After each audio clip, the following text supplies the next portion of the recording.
Do do do do do do do do do do do do. We're gonna go live and live. I promise you guys I'm not gonna sing. I'm really not. I'm not gonna sing to anybody today. It's gonna be so much fun when I actually get to the live or whatever. So I'm just waiting a couple of minutes. Things are warming up here in the live chat, and I just want to give all my friends. I heard Oprah, Denzel Washington, they might, these are friends of mine, they might be joining me in a little while just to see how things pan out here. So I just want to give everybody the opportunity to kind of join in when they can. Oh, I see some friends of mine. I see Liuba, I see Nick, I see Mel. Everybody tell a friend. I'm so excited for today's live with Whitewall Media. It's going to be my first live with Whitewall Media. And it's going to be marketing for entrepreneurs, which is really exciting stuff because it really all comes down to entrepreneurship and how marketing relate with one another. And I think it's really exciting when people use marketing rather than a line item to use it as an investment to kind of grow and move forward with their business. So I'll give it about another minute to see if any of my friends, Queen Elizabeth might be joining me. The president might join in a little while. And we'll see if we can't get some friendly faces in here. How's that? I'm here with my good old WM swag. So those of you who might be watching and listening, you might get some swag. Don't know. It depends on how things pan out. So today's topic is marketing for entrepreneurs. So if you look below and you click that little question mark button and you submit your questions for later on in the live, I'll be happy to take them.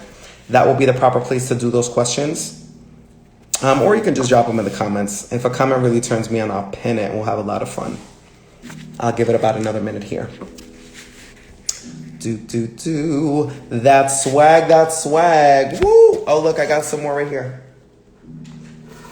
Swaggy in Miami. Very exciting. Okay, guys, let's jump into it. Marketing for entrepreneurs. So marketing is basically the study and the discipline of promoting your business. Okay, it's different from sales. It's different from operations. Sales is actually the closure of revenue that's being brought into the business. Operations is everything that kind of keeps it running. But marketing is really at the forefront because if people don't know about what it is that you do, what it is that you bring to the table, what makes you unique, then the other two kind of fall in. I'm a little biased because I'm a marketer. I've been a marketer for a long time. So marketing basics for entrepreneurs starts with creating your central hub. The goal of marketing should always be to kind of lead this horse to water. And once it's there, it can make the informed decision whether it wants to drink or not, right? So in marketing, your central hub should be considered your website. So when considering your website, you have to consider a number of different things. Things like the platform, things like the content, how many pages you want, load speeds, the artwork, whether you want it to be very literal or whether you want it to be very creative. I'm a fan of the new school. I'm a big fan of inbound methodology, which means that you kind of attract and draw people into you. So I always like to consult entrepreneurs when they're getting started, invest a good amount of time on building that central hub, building that website, and making sure that information is clear and concise. I know people get really excited about their brands, really excited about their products, but nobody is going to be as excited as that entrepreneur. So every time that I look at website contents and copy, that central hub where that sale, where that magic is going to happen, I always encourage entrepreneurs when you're looking at that web copy, always try to eliminate at least 1, 2, 3 sentences minimum. Like Coco Chanel said in fashion, when you walk out the door, take off one thing and your look is complete. Same thing goes for that central hub, which is your website. So speaking of the hub, again, I go back to what marketing is. Marketing is really all about drawing in those customers, and those customers are what's going to draw in your revenue. So once you start with creating your central hub, which is the website, we know it's irresistible. The information is clear. They know how to contact you. They know what makes them different. Oh, hey, Brilliance Jules. How you guys doing? Once that information is there, clear, appetizing for that specific audience, what you want to be able to do is focus on who that content is speaking to, which really talks about knowing your audience. If you're in business, there should be two sides of your brain working, right? There should be a very creative side which is my side, I'm kind of a little biased. And then the other side of the brain is the very analytical side. The analytical side has everything to do with the science of marketing, which is really determining what those baseline metrics are. And you're only going to determine those baseline metrics for success if you know who it is that your audience is, who is your market, right? So when you're creating your content on the website, if you're speaking to, mom or dad, you might speak in a different voice than speaking to your direct customer. So part of what we do at Whitewall Media is when creating that central hub and understanding your brand and your business, what we're going to do is we're going to understand the audience that's the most likely to buy in, be curious, be inclined to share some of their dollars, be inclined to share some of their business with you. So that really goes into the world of content creation. Oh, and I have a question. I'm so excited. What has WM seen that works? Great question, Louis Bob, but can you be a little bit more specific? I'd love to answer your question, but I'm not sure what you mean by that. So going back to creating the content. Okay, so for most businesses, it would depend if you're a more established brand. I like to call them startups. If you're a sophomore brand, which is more of a startup, or if you're more an established brand, which is more of a scale up, you really understand who your audience is, etc. If you're in startup mode, when you're creating your hub, first step out the door, you want to get your product market fit, and you want to get your minimum viable product. You want, to make sure that whatever service or product that you're offering is speaking directly to the market and that it's positioned in a way that's going to be very unique. So in doing that, you have to do what's called audience segmentation. And I could spend a lot of time talking about audience segmentation, but we're not going to do that today. We're going to touch upon audience segmentation. If you want more information on what audience segmentation is, you can drop me a DM. But you have to understand who it is that is most likely to be your buyer, what motivates them, where they're talking about, what hurts them, where they've been buying your product or service before, and then taking those ideas and then putting that directly into the copy/content on your website, right? So this all goes back into creating your central hub, which is kind of one of the first steps that you should do as a sophomore or a scale-up brand, right? As a sophomore brand, you're new, you're out of the gate, you're not totally sure who is it that's buying these products. I have an awesome product, I know people need this, but kind of one of the failures of entrepreneurs that I see is, remember, when you're starting a business, it's going to be marketing, sales, and operations, and product. They get so obsessed with the product that they forget about executing. Where are my sales? Where are my customers? Where are they talking? Where are they complaining? Where can I come in and take a shovel to the market share that my competitors are already, enjoying? I have another question. I'm so excited. Hold on, let me see. So the question is, what has WM seen that works regarding attracting the right customers and keeping them engaged? Great question, Louis, but let me take that right head on. So it really starts with doing a really good, what I like to call it the brand evaluation, right? And a market analysis. A good brand evaluation should really, especially if you're a newer brand, if you're a newer entrepreneur, if you're a smaller team, it may not seem as exciting or sexy as jumping into social media or do my website or we're going to do ads, but you have to understand, if you're working with a seasoned and professional marketer or marketing agency, they're going to want to guide you, right? You're not going to go to the doctor and tell them what kind of surgery you need. You need to rely on your expert partner to make sure that you're generating revenue. So in order to answer that question, what we see is a very diligent and studious market analysis. We look at that market after we do a couple of questions with a particular brand about their goals in their market.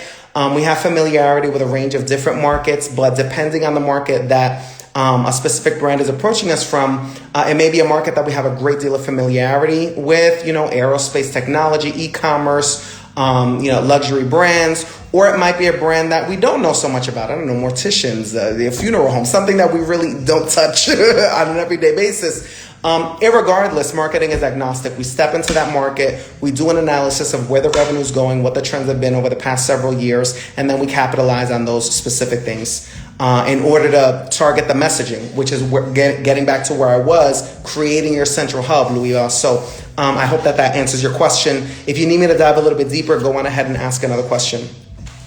So we've established what your product is, right? We have a nice smooth operation. We have some funding. We have a marketing budget. We have done the research, the brand evaluation, and the market analysis to understand who the market is. We've created that content in kind of our central hub, which is the website. And the website is really going to be where people are going to come to really close that deal or make that final decision. Hold on, I have another question. How would a small business approach their startup marketing if they're B2B versus B2C? Nick, excellent question, because that really goes into choosing the channels that you're using to spread that message after you get that content. So that's actually thank you, Nick, an amazing segue into kind of the next portion. So let's just do a quick little recap, because I talk a lot. I'm from New York, right? So we have the basics of your minimum viable products, right? We've now understood who the most likely is to buy that minimum viable product, okay? We've converted that into concise copy on the website. We've scratched it and we've made it as concise and short as possible. People understand how to contact you. They understand how to ask questions. Now, to Nick's question, what are the challenges of marketing to B2C versus B2B? And for those of you who don't know, B2B is a business-to-business kind of operation. Like, let's say, I don't know, you're selling copy machines, right? That's a business-to-business operation. Or you're selling HR software, right? You're a tech company, you're selling HR software, that's B2B. B2C is more if you're like an airline, right? You are selling flights to consumers that are getting around the country to visit their kids on the holidays. Or, I don't know, money management technology like a stash that shows you how to do different investments. That will be an example of B2C, which is business to consumer, or B2B, which is business to business. Now, we understand that you have your hub. Now we need to get people there in order to digest and consume what that content is, right? And that really has to do with distribution and channel selection, right? So in marketing, don't get misled. There's a lot of fluff going on. A marketer will approach you and they say, I specialize in SEO. This is what you need to generate revenue. Another marketer will approach you and say, I specialize in social media. This is what you need to generate revenue. Another marketer will say, I specialize in email marketing. This is what you need to generate revenue. And all of it is all true and all a lie all at the same time. It really depends on what it is that your product is, where your consumers are having those conversations based on targeted market research, and the channel that you choose to distribute your specific offer and messaging, right? So in my world, to keep it really simple, because communications and distribution is a topic that we could spend a lot of time on, I break it down in 4. Okay, your 4 channels of distribution. Once you have that message, it's going to be email, organic, paid social, and search. Okay, so email, it's really old school, but it does email and SMS, like text messaging. Tried and true. One of the most annoying for the consumer that doesn't want it, but one of the most convenient for those who actually do want it. And a good marketer is going to know the time and place when they're going to approach that specific lead or consumer or whatever. So if you get your messaging right, you get your content down, okay, you understand the offer, you understand the benefits, you're going to lead with why you're going to put that in an email and an SMS, and then you're going to distribute. That's one channel. Another channel can be organic. Organic can be split up in a lot of different ways, but to keep it simple, organic can be thought of as PR activity, which is public relations, and then organic social media, which is what all of us have, what you're watching me on, what you're going to tell all your friends about. So with organic, it's really about earning. It's really about earning that attention in a way that you're not specifically paying for. That's why it's called organic. You're growing organically. So through PR, if you have an interesting story, product pitch, idea, something that you're involved with, what you would do is you would approach different media sources, different blogs, different domains or websites that would increase your domain authority, which is your relevance within the Google search engine. And if they find it interesting, because these are media sources, they might share your particular story. And that particular story might have a larger audience with that specific media source, and that can grow organically, right? Versus if you approach that specific website or magazine or newspaper, whatever, and you wanted to buy it and pay for that advertising, that's not organic. You're paying for that exposure. So although organic is a longer term play in terms of the PR side of the world, it tends to yield a whole lot more, and it's much stronger social proof, because people increasingly in 2020, according to all the research that marketers are going through, say that people don't trust ads. You might trust an article that you read, but you might not be at the point of buying. You might be researching. But over time, you'll see why organic marketing and that organic media piece is really important, because I'm going to tie it in just a second. So another piece of the organic is organic social, right? We have all of these different social media channels. There are dozens and dozens and dozens, but let's focus on the big four: Instagram, Facebook, LinkedIn, and Twitter. This again goes back to Nick's question. Nick's question was B2B versus B2C. Again, and this goes back even further. According to the research, where is your audience? Who is it that's most likely to buy? So for a platform like LinkedIn, for example, you're not going to go and sell sneakers on LinkedIn. You're not going to go and talk about them, because these are professionals. These professionals might be looking to solve different business problems. So if you're selling to businesses, LinkedIn will probably be a fantastic channel. It will probably be a fantastic channel in order for you to go and be able to sell, tech services. If you're selling sneakers, for example, or watches or jewelry like Juan does, where are people having these conversations? Are they complaining that the latch on their watch broke on Twitter? Are they tweeting about it? #BrokenWatch. Are they, putting up a picture on their Instagram story and saying, hey, my bracelet just broke, I need a jeweler? Well, again, this is where the magic of marketing, #magic marketing, this is where the magic of marketing kind of comes into play, because your marketer, your marketing agency, like Whitewall Media, is going to discover where these conversations are happening and choose these channels for you. So this is another great way to kind of raise awareness and do some social selling without having to pay for it. Again, PR and organic social. Now, a word of warning, a hack that I've seen is that people rely way too much on organic social media. They think, hey, I have a product, I have this pen. All I need to do is create an Instagram, post every day, and business will automatically come. I guarantee you it'll take you a decade to do it in that method, which is why you need a marketing partner. It doesn't work that way. It's not that simple. Everybody's kind of, tapped into the magic of what is free, which is organic social media. So everybody's doing it. So, not to break your heart, but you're not special. You need to have a really strong strategy behind you, and it needs to be long-term in a way that only, an expert marketing partner like Whitewall Media or maybe even Jonathan Mentor could possibly help you with. Don't know yet. Okay, so now let's move into actual paid, right, which is advertising, the meat and potatoes. Advertising is tried and true. A lot of marketers specialize in it. There are a lot of different places to do ads. You can do ads on social, which is your paid social media. Your all those wonderful ads. You're in the middle of looking at memes, and then all of a sudden you get an ad for sleep apnea, and you were just thinking about how you're having trouble sleeping because it's 2 a.m. and you need to wake up in the morning early. Well, a good marketer researched you, bought your information, and make sure that ad is in front of you, and then all of a sudden now, in between meme number 1 and meme number 2, you're buying a sleep apnea medication because you don't want to snore and keep your spouse up. That's paid social media advertising. There's also what do you call this thing?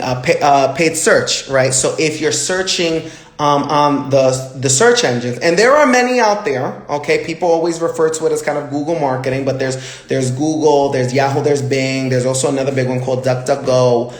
For those of you who are big on privacy, I'm one of the tinfoil crowd, so I don't like people getting my information if they don't need it. People pay to be seen there, right? So Google, the reason why it's this big, powerful company, people don't always understand because it's so free, right? You go onto the site, you search for the information, and boom. But there are millions of websites trying to sell the same thing, potentially, that you are. So people have a strategy to appear higher in the rankings, okay? Or they pay for an ad. Try to search any number of different products. You can search for Colgate, right? I guarantee you'll have to scroll through a couple of Crest ads before you actually hit that blue link that says Colgate, because Crest is competing with Colgate to get their eyeballs on them, especially when they know what you're already looking for. In terms of pay, there are also, a number of different avenues that are more traditional outside of digital marketing. You can buy an ad on a highway, you can buy a billboard, you can do mailers, which again, old school, but tried and true. It's around for a reason. You can do TV advertising. You can do radio advertising, or, more commonly now it's more Spotify and Pandora advertising. But these are all methods of paid. Now, paid is, again, a word of caution. Paid works, no doubt about it. Okay, there are entire agencies specifically dedicated to paid, but you got to think about paid as an engine that you're always going to be feeding. Okay, you always have to have a budget for paid marketing. If you're going to do paid social, you're going to do paid Pandora, you're going to do paid Spotify, you're going to do paid billboards, they will work. They will yield you your leads. They will close your sales. They will get eyes on your business. It is a guarantee that the visibility is there. Okay. But as a business over time, you should have a strategy where you think of it as a scale, right? You're raising awareness by doing all of these paid advertisements, and the budget is going to be large. It's expensive. Over time, you want to shift from where it's paid to organic, right? And only the right marketing partner and agency is going to be able to partner with you on that, whether it's in the social and digital space or whether it's brick and mortar. But you want to not always focus and knee jerk on paid advertising because it's always going to be expensive. It's always going to be a line item, right? If you're going organic and you've already built a reputation, it's no longer a line item, right? You want to evangelize your community. You want to get people talking about you in the press. You want to get people talking about you on social media. Hashtag Jonathan's on Whitewall Media, all that good fun stuff. But you're not going to do it through always, heavily focusing and investing on paid. So although it's a great way to get started, don't ever let a marketer, wrap their arms around you and keep you trapped. A good marketer is going to want you to generate revenue on a multi-channel strategy. And that always is going to include what is the path from moving away from paid over the next 12 months, 24 months to getting more revenue from organic.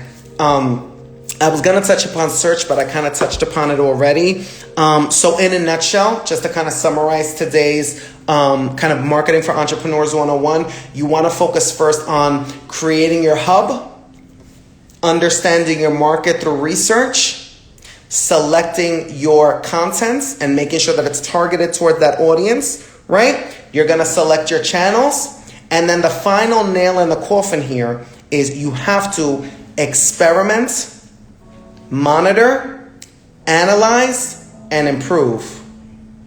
Experiment, monitor, analyze, and improve. If there's a marketer that approaches you and says, I know your business, I can tell you to the exact penny what I can make you over the next month because I have this tried and true secret method, run away. Because that marketer obviously doesn't know what they're doing. Marketing is exactly 50% science and 50% creativity. You have to be able to understand your market, take risks, okay, invest, all right, wait, okay, because marketing is it's planting a seed and then watching the tree grow, right? You're not gonna plant a seed today and then, oh, look at that, Louis, I love this. Wait a minute, hold on. Let me just pin this. Okay.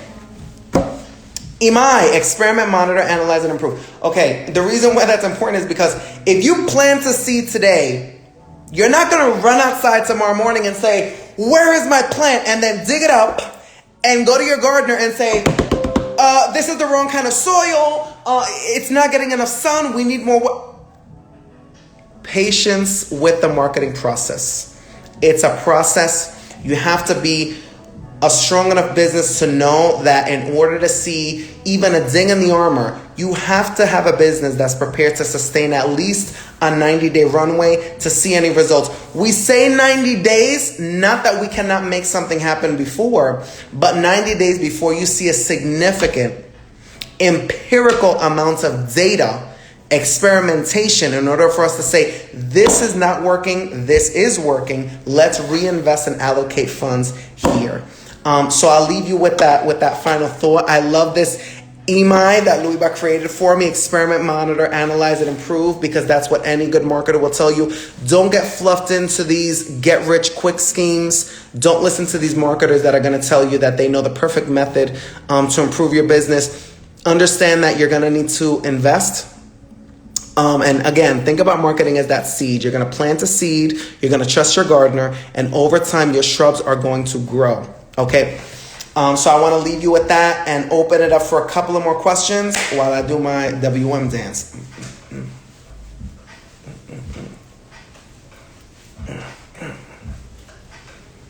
No questions? None at all. So I'm just going to, okay. Can you bring me my tap dancing shoes? They're not ready for that. Okay, they're not ready. Okay, I won't bother you guys anymore. I'll leave you with that. And hopefully you guys will join us next week. Whitewall Wednesdays. We are going to be covering it all day long. I hope you guys have fun with me. If you have any more questions, hit us up in the DMs. All right? Check out later. Bye-bye.